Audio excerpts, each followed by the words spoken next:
क्या आपको पता है आपके एक सिंगल ह्यूमन सेल के अंदर लगभग 2.2 मीटर्स लंबा डीएनए होता है। आप पैराडॉक्स देखिए, जिस न्यूक्लियस में ये डीएनए रहता है उसका साइज सिर्फ 10⁻⁻⁶ मीटर्स होता है। एक माइक्रोस्कोपिक स्पेस में इतना लंबा डीएनए फिट कैसे होता है? इसे कहते हैं the dimension problem. Human diploid cell में टोटल 6.6 क्रॉस 10⁹ बेस पेयर्स होते हैं और दो कॉन्जिक्यूटिव बेसिस का डिस्टेंस होता है 0.34 नैनोमीटर्स। जब आप इन दोनों को मल्टीप्लाई करोगे तो आंसर लगभग 2.2 मीटर्स आएगा।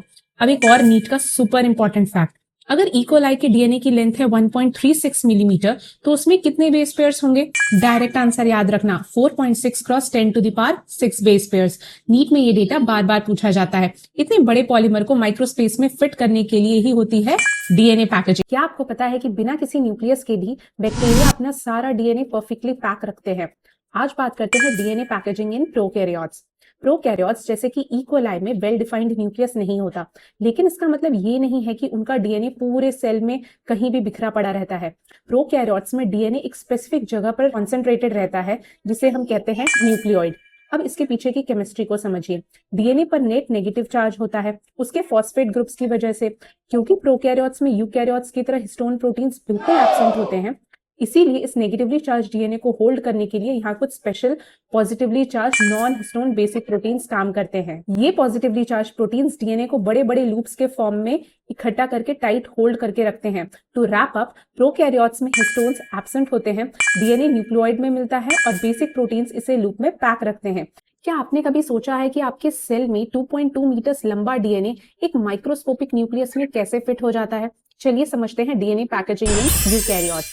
यूकैरियोट्स में ये कॉम्प्लेक्स काम करने के लिए एक स्पेशल सेट ऑफ प्रोटीन्स होते हैं जिसे हम कहते हैं हिस्टोन प्रोटीन्स। हिस्टोन्स नेचर में बेसिक होते हैं और उन पे नेट पॉजिटिव चार्ज होता है, क्योंकि इसमें दो बेसिक अमाइनो एसिड्स होते हैं, लाइसिन और आर्जिनिन, वो भी बहुत हेवी क्वांटिटी में।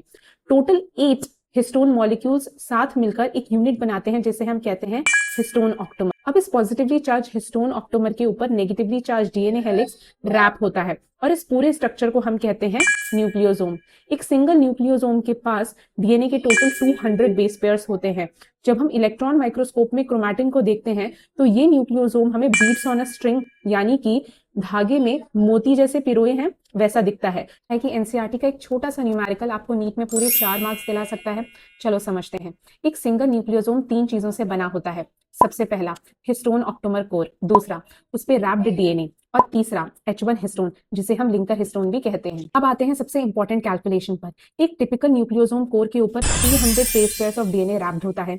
नीट में न्यूमेरिकल आता है कि अगर एक ह्यूमन डिप्लॉयड सेल में टोटल 6.6 क्रॉस 10⁹ बेस पेयर्स होते हैं तो उसमें कितने न्यूक्लियोसोम होंगे? आपको बस टोटल बेस पेयर्स को एक न्यूक्लियोसोम के 200 बेस पेयर से डिवाइड करना है और आपका आंसर आएगा लगभग 3.3 क्रॉस 10⁻7 न्यूक्लियोसोम। अब बात करते हैं बीट्स ऑन अ स्ट्रिंग की आगे की कहानी, यानी कि हायर ऑर्डर पैकेजिंग की। हम सब जानते हैं कि सेल के अंदर DNA beads on a string यानी कि क्रोमैटिन के फॉर्म में रहता है, लेकिन जब भी सेल को डिवाइड होना होता है तब इस क्रोमैटिन को कंडेंस होकर क्रोमोसोम का स्ट्रक्चर लेना पड़ता है और इसके लिए जरूरत पड़ती है हायर लेवल पैकेजिंग की, जिसमें सिर्फ हिस्टोन प्रोटीन्स काम नहीं आते।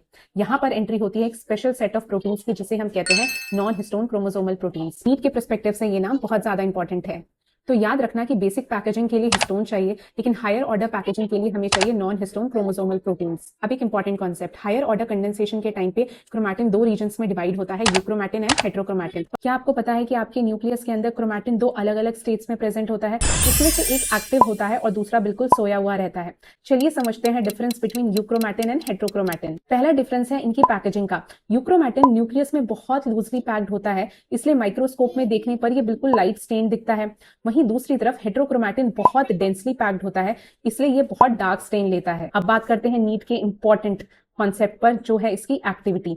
लूजली पैक्ड होने की वजह से यूक्रोमैटिन ट्रांसक्रिप्शनली एक्टिव होता है, यानी ये एक्टिवली आरएनए बनाता है। इसके बिल्कुल अपोजिट, टाइटली पैक्ड होने की वजह से हेट्रोक्रोमैटिन ट्रांसक्रिप्शनली इनएक्टिव होता है, यानी ये आरएनए नहीं बना सकता। अब रेप्लिकेशन की बात करते हैं तो यूक्रोमैटिन एस फेज की शुरुआत में यानी कि अर्ली रेप्लिकेट होता है और हेट्रोक्रोमैटिन एस फेज के लास्ट में यानी कि लेट रेप्लिकेट होता है। तो अगर आपको ये चारों पॉइंट्स अच्छे से समझ आए हैं तो नीट में आपके मार्क्स पक्का है। अगर कॉन्सेप्ट क्लियर है तो इसे अभी सेव करो और मुझे फॉलो जरूर करना।